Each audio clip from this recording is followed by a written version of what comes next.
Hey guys, J77 here doing another flashback review, and this one is a film that has its audiences, has a lot of people loving this film, especially after they saw it as an adult. I want to put a keyword to adult for one reason, because this film is pretty much, I think, Disney's official art house film, and that is Fantasia. Now, Fantasia is a unique film because it doesn't have dialogue, more as the music. The music, along with the art that you see on the screen, the animation on the screen, really much tells a tale. This was narrated, of course, but the narration is very few and far in between. This film is pretty much the music and the animation. One of my favorite segments of Fantasia is not the Mickey Mouse one. Even though I enjoyed it very much, with him being, that apprentice, and trying the powers, and the music that matched well with the animation that was being done. It was great. I thought that the dinosaur segment was to me my personal favorite, because it shows the height of the dinosaurs right up to their extinction. I was actually kind of sad to see the ending, but you knew that was going to happen, and the music blended well with what was going on. You didn't need words, you didn't need them to speak.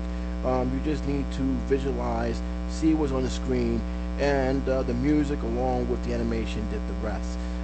This is a film that I didn't see in video. I actually saw this in theaters. It came out, it was re-released in movie theaters in the 90s, and at first I was very reluctant to see this film because I already knew about the film history, but I did not, as a teenager growing up, I did not want to see something that was just basically music work. I want to see action, I want to see special effects, but I saw it anyway because I already seen half the film that I saw during that time period. So I said, I'll give Fantasia a try. I was one of only 3 people in that movie theater. Granted, it was the weekday, but it didn't give my hopes that this film was going to be an exciting one because not many people was in the theater.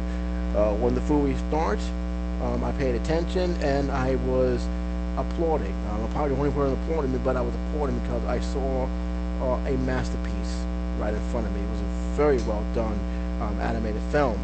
But this film suffers from one thing. Now, remember I said as an adult I learned to appreciate this more because I actually got it on video cassette. The video cassette wasn't on its way out yet.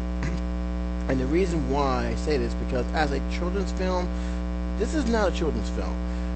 A child would not understand anything that's going on in this film.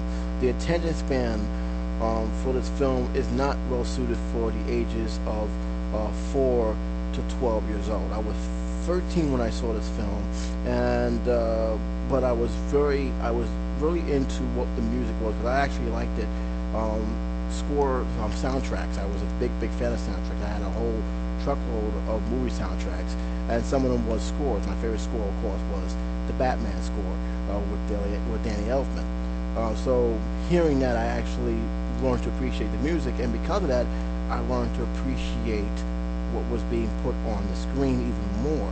But I'm not gonna lie to you, if I wasn't a big movie soundtrack buff, I probably would have had a hard time getting into this film, and I probably would have walked out.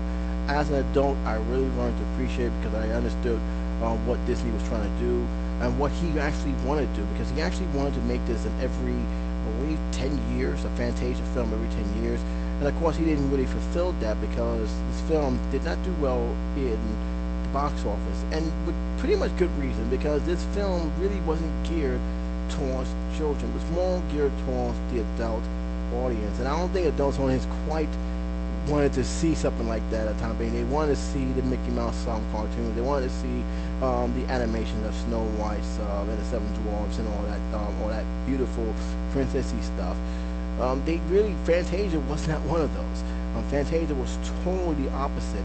It did a 13680 on how Disney normally would do its films, or even some of its shorts. So it was definitely what I considered an art house film, but just with the word Disney on it, and it didn't vote well with audience back then.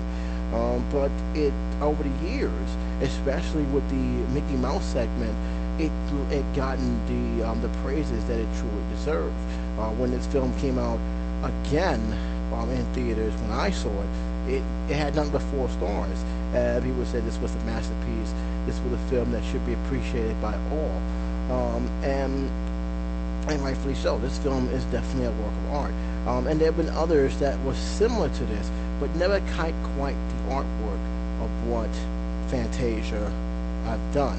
I mentioned this under That Guy with the Glasses forum a long time ago, and I think the question still lingers today. If I wanted to see a 3D film, any type of film that was being remade in 3D film, what would it be?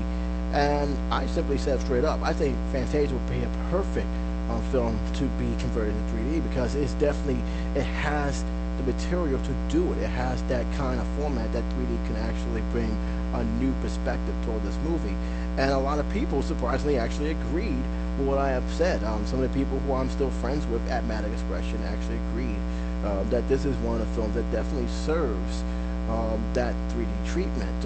Now, I don't know if this film is too old to do that. I think the film's negative probably will not withstand the 3D unless they actually digitize the negative, which I don't think they can do with that kind of material used back then.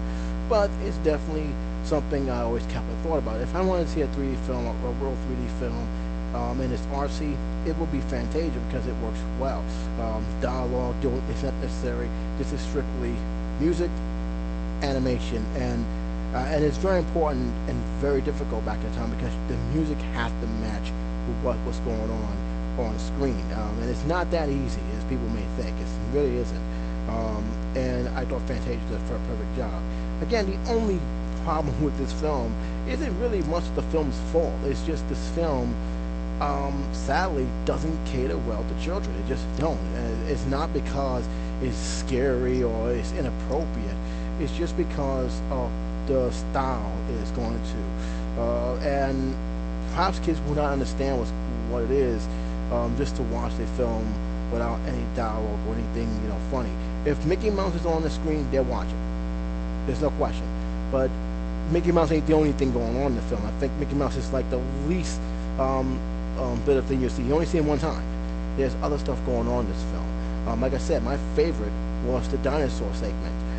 That always stayed with me. It was a very good, very sad segment, but I enjoyed it very, very much. It's not Mickey Mouse, but unfortunately, if a kid who grew up with Disney, if they see Mickey Mouse, after that they probably want to go and leave because there's nothing else they want to see. They don't really care about anything else going on.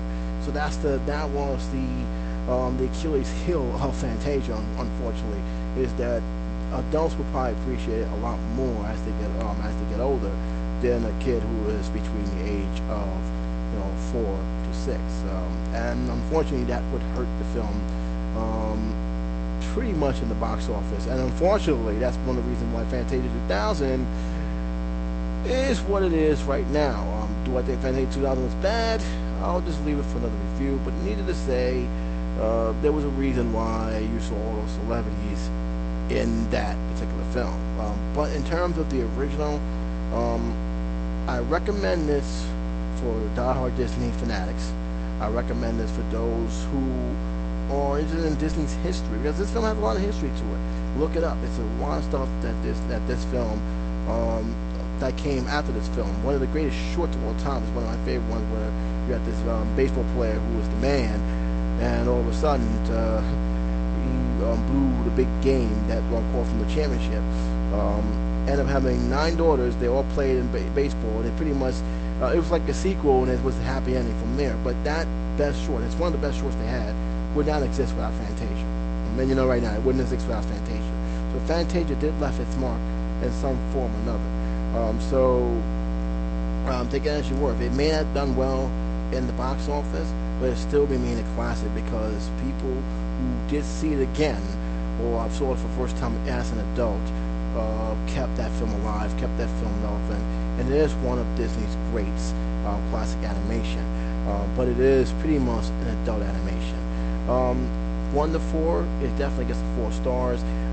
It is a film that is definitely one of Disney's great classics. But again, I have to stress this: if you have a kid between the ages of 4 to 12, they might not tune into this too well, with the exception of Mickey Mouse. And I got news for you. He's not coming up into that screen until pretty much pretty much the fourth segment of the first half. So they're gonna have to wait. And if they can wait to that situation, that's good. But keep in mind, they may want to do something else. They may want to do something that's more exciting for them than watching the music and the artistry going into it. And that's largely because there's really no big action sequence that they're probably all used to seeing doing the other films they have saw at our time.